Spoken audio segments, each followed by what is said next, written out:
बहुत समय पहले की बात है। एक मछुआरा मेहनत करके अपने स्त्री और बच्चों का पेट पालता था। वह प्रतिदिन सवेरे ही उठकर नदी किनारे जाता और 4 बार नदी में जाल फेंकता था। एक दिन वह नदी किनारे गया और नदी में जाल डाला। जब मछुआरे ने जाल खींचा तो उसे वह बेहद भारी लगा। उत्साहित होकर उसने कठिन परिश्रम करके जैसे ही जाल बाहर निकाला तो उसने देखा कि जाल में एक गधे की लाश फंसी थी। वह उसे देखकर निराश हो गया। उसका जाल भी गधे के बोझ से जगह जगह से फट गया। उसने 2 बार संभाल कर फिर से जाल नदी में फेंका। दोनों बार उसमें सिर्फ और कीचड़ भरा मिला। विवश होकर वह रोने लगा, क्योंकि इसके अलावा उसका कोई व्यवसाय नहीं था। उसने चौथी और अंतिम बार जाल फेंका और खींचा तो उसे जाल भारी लगा। जाल बाहर निकालकर जब उसने देखा तो उसमें एक रहस्यमयी पीतल का एक बर्तन था। उसके भार से वह समझा कि इसमें जरूर कुछ बहुमूल्य वस्तुएं होंगी, क्योंकि उसका मुंह ढक्कन से अच्छी तरह बंद था। मछुआरे ने रहस्यमयी बर्तन का ढक्कन खोला और झांक कर अंदर देखने लगा, परंतु उसे कुछ नहीं दिखाई दिया। तभी उस बर्तन से जादुई धुआं बाहर निकला और नदी के ऊपर आकाश में फैल गया। वह धुआं सिमटकर एक जगह इकट्ठा हुआ और उस धुएं ने विशालकाय दैत्य का रूप ले लिया। मछुआरा घबराकर भागने लगा, लेकिन उसने सुना कि दैत्य हाथ उठाकर कह रहा है कि हे भगवान, मेरा अपराध क्षमा कीजिए। मैं कभी आपकी आज्ञा का उल्लंघन नहीं करूंगा। इतना सुनते ही मछुआरा अपना डर भूल गया और बोला, अरे भूत, तू क्या बक रहा है? यहां कहां भगवान है? मुझे बता कि तू कौन है और इस बर्तन में किस प्रकार बंद हो गया। दैत्य ने उसे घृणापूर्वक देखकर कहा, तू बड़ा ही मुंहफट आदमी है। तुम्हारी हिम्मत कैसे हुई मुझे भूत कहने की? मछुआरा बिगड़कर बोला, और कौन है तू? तुझे भूत ना कहूं तो क्या क्या कहूं? दैत्य ने कहा, तेरी मृत्यु में अब अधिक समय नहीं है। मेरे हाथों तेरी मृत्यु तय है। मछुआरा घबराकर बोला, तुम मेरी हत्या क्यों करना चाहते हो? क्या तुम भूल गए कि मैंने ही तुम्हें इस बर्तन से मुक्त किया है? दैत्य ने कहा, मैं तुम्हें अकारण नहीं मार रहा। मैं काफी लंबे समय से इस पौराणिक गागर में कैद हूं। मैंने प्रण लिया था कि 100 वर्षों के अंदर जो व्यक्ति मुझे निकालेगा उसे मैं इतना धन दे दूंगा कि वह आजीवन सुख से रहेगा। परंतु इस अवधि में मुझे किसी ने बाहर न निकाला। फिर मैंने प्रतिज्ञा ली कि अब 100 वर्ष के अंदर जो मुझे मुक्त करेगा उसे मैं सारे संसार के खजाने दिलवा दूंगा। फिर भी किसी ने मुझे ना निकाला।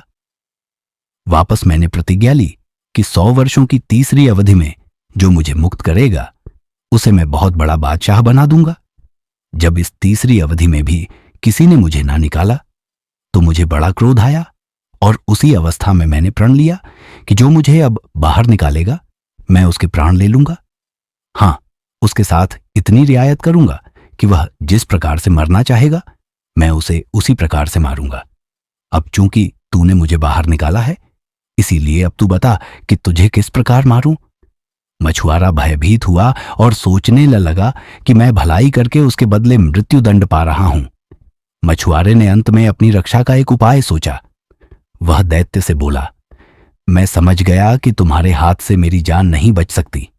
यदि भगवान की यही इच्छा है तो मैं इसे स्वीकार करता हूं, लेकिन जब तक मैं अपने मरने का तरीका सोच रहा हूं तब तक तुम मेरे एक प्रश्न का उत्तर दो। दैत्य ने कहा, पूछ, क्या पूछना चाहता है? मैं तेरे प्रश्न का उत्तर दूंगा। मछुआरे ने कहा, मुझे तुम्हारी किसी भी बात पर विश्वास नहीं होता। तुम इतने विशालकाय प्राणी हो, इतनी छोटी सी गागर में कैसे समा गए? तुम झूठ बोल रहे हो। दैत्य ने कहा, मैं परमेश्वर की सौगंध खाकर कहता हूं कि मैं इसी में कैद था। मछुआरा बोला, तुम्हारे कसम खाने से क्या होता है? मैं तो तभी मानूंगा जब मैं तुम्हें अपनी आंखों से गागर के अंदर देखूं और उसमें से आती हुई तेरी आवाज सुनूं। इतना सुनते ही दैत्य धुएं के रूप में परिवर्तित हो गया और धीरे धीरे गागर के अंदर जाने लगा। जब बाहर धुएं का नामो निशान ना रहा तो गागर के अंदर से दैत्य की आवाज आई, अब तो तुम्हें मालूम हुआ कि मैं झूठ नहीं बोल रहा। मछुआरे ने गागर को मजबूती से बंद कर दिया और बोला, मैं तुझे फिर से इसी नदी में डाल दूंगा और नदी के तट पर झोपड़ी बनाकर रहूंगा। जो भी मजदरा यहां जाल डालने आएगा उसे तुम्हारा सच बता दूंगा, जिसके परिणाम स्वरूप तुम्हें कोई बाहर नहीं निकालेगा और तुम यहीं कैद रहोगे। इतना सुनते ही दैत्य घबरा गया और विनम्रतापूर्वक बोला, मछुआरे भाई, मैं तो केवल परिहास स्वरूप ही तुम्हें मारने की बात कर रहा था। खेद है कि तुमने मेरी बात को सच समझ लिया। अब मुझे बाहर निकाल लो, मछुआरे ने हंसकर कहा। क्यों भाई, जब तुम बाहर थे तब तो खुद को बड़ा शक्तिशाली दैत्य समझकर अकड़ रहे थे। दैत्य ने कहा, भगवान के लिए मुझे नदी में वापस फेंकने का इरादा छोड़ दो। इस प्रकार दैत्य बाहर निकलने के लिए गिड़गिड़ा लगा। फिर दैत्य बोला, यदि तुम मुझे इस बार छोड़ दो तो मैं तुम्हारे साथ बड़ा उपकार करूंगा। मछुआरा बोला, तू महाधन है, मैं तेरी बात पर कैसे विश्वास करूं? अगर मैंने तुझे छोड़ दिया तो तू इस उपकार का भी मुझे ऐसा ही कुफल देगा जैसा ग्रीक नामी बादशाह ने दिया था। दैत्य ने कहा, कौन था ग्रीक बादशाह? मछुआरे ने कहा, नारंग देश में गरीब नामक बादशाह रहता था। बादशाह कुष्ठ रोग से पीड़ित था, जिसके कारण वह बड़े कष्ट में रहता था। राज्य के वैद्य हकीमों ने भांति भांति से उनका रोग दूर करने के उपाय किए, परंतु दुर्भाग्यवंश बादशाह के स्वास्थ्य में कुछ लाभ न हुआ। संयोगवश उस नगर में एक रहस्यमयी वैद्य का आगमन हुआ। वह चिकित्सा शास्त्र में अद्वितीय था। जड़ी बूटियों की पहचान उससे अधिक किसी को भी ना थी।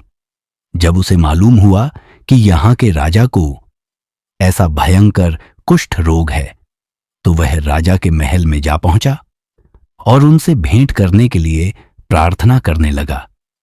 बादशाह ने अनुमति दे दी तो वह